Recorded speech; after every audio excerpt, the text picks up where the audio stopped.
বেনজির যখন তার বাহিনী দিয়ে বিরোধী দলকে নৃশংসভাবে দমন করে রাষ্ট্রীয় বাহিনীকে একটা দলীয় পেটোয়া বাহিনীর মতো ব্যবহার করে বিরোধী দল দমন করেছেন, তার বিনিময়ে তার তো কিছু চাওয়া এবং পাওয়া ছিল। এটা আমরা সাধারণ যুক্তি দিয়ে বুঝতে পারি। যে পাল্টাপাল্টি সমাবেশ, মানে আমি যখন দেখলাম এবারও তারা পাল্টাপাল্টি সমাবেশ ডেকেছে, আমার মনে একটা প্রশ্ন আসলো, মানে আওয়ামী লীগ কি ক্ষমতায় থাকার পরও, ক্ষমতায় তো আছে, তারা কি নিজেদেরকে সিকিউরড মনে করছে না?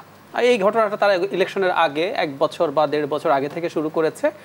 তখন তারা প্রকাশ্যে এমন কতগুলো কথা বলেছে যেগুলো বাংলাদেশের আইন সংবিধানের সরাসরি পরিপন্থী। তারা বলছিলেন তারা বিএনপির নাশকতার বিরুদ্ধে প্রস্তুত থাকবেন মাঠে, ইত্যাদি ইত্যাদি। আপনার এই প্রোগ্রামেও আমি অনেকবার সমালোচনা করে গেছি যে এই দায়িত্ব কেউ তাকে দেয় নাই। এবার আর সেটা বলছেন না, কিন্তু তারা পাল্টাপাল্টি সমাবেশ করছেন। তার মানে আমার মনে, একজন যদি বিশ্লেষক হিসাবে চিন্তা করি, নাগরিক হিসাবে চিন্তা করি, কেন এটা করছেন? ওনার কি ভয় লাগছে যে বিএনপি মাঠে আবার নেমে যাচ্ছে, তাহলে আমাকেও মাঠে থাকা দরকার আছে যে এই সময় যাতে সে অনেক কিছু করে না ফেলে? এই তো। তার মানে আমরা প্রাথমিক একটা ইন্টারপ্রিটেশন এটা করব যে সরকার ক্ষমতায় থেকেও খুব সিকিউর ফিল করছে না।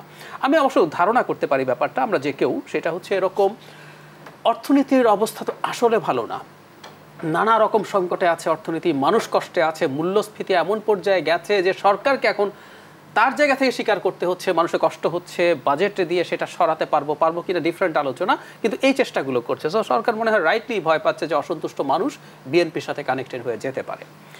এবার বিএনপির এই সমাবেশটা যে ইস্যুতে হচ্ছে, আমি আপনার সাথে একমত যে দুর্নীতি, বিশেষ করে বাংলাদেশে এই লেভেলের দুর্নীতি হয় এগুলো আমরা জানতাম, এগুলো একেবারেই নতুন কোনো তথ্য আসেনি আমাদের সাথে। নতুন যে জিনিসটা হয়েছে সেটা হচ্ছে আমরা কতগুলো স্পেসিফিক তথ্য দিয়ে এগুলো জেনেছি। আমরা জানতাম জনাব বেনজিরের মতো মানুষরা কয়েকশো কোটি টাকা বা কয়েক হাজার কোটি টাকা কামান, দেশে একটা অংশ থাকে, বিদেশে একটা অংশ থাকে। এবার আমরা যেমন একেবারে খতিয়ান দাগ মিলিয়ে সম্পত্তির মানে লিস্ট দেখলাম, সেটা হলো, এটা নতুন, এবং এই নতুনত্বের কারণেই মানুষের মধ্যে এটার একটা বিরাট অ্যাপিল তৈরি হলো।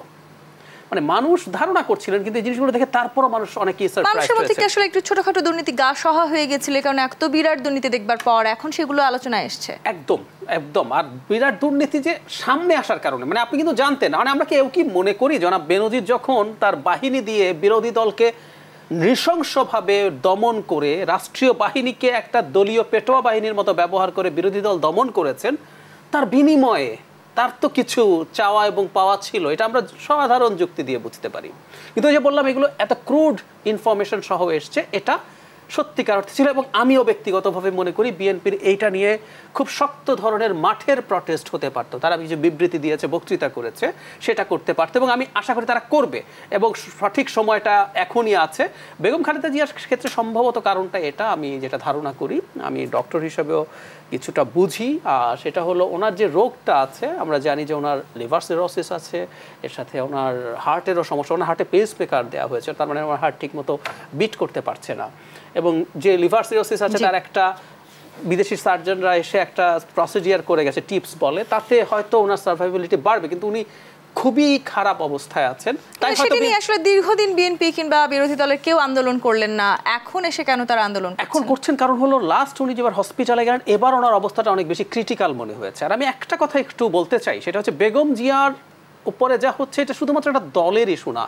এটা বেগম জিয়া বলে বলছি না, বাংলাদেশে যে কোনোখানে যে কোনো মানুষ যখন অন্যায় অবিচারের শিকার হন, আর কেউ যখন সে অন্যায় অবিচারের শিকার না হয়ে যার বিচার হওয়ার কথা ছিল সেটাকে বাইপাস করতে পারেন, এগুলো রাষ্ট্র কাঠামোর জন্য ক্ষতিকর।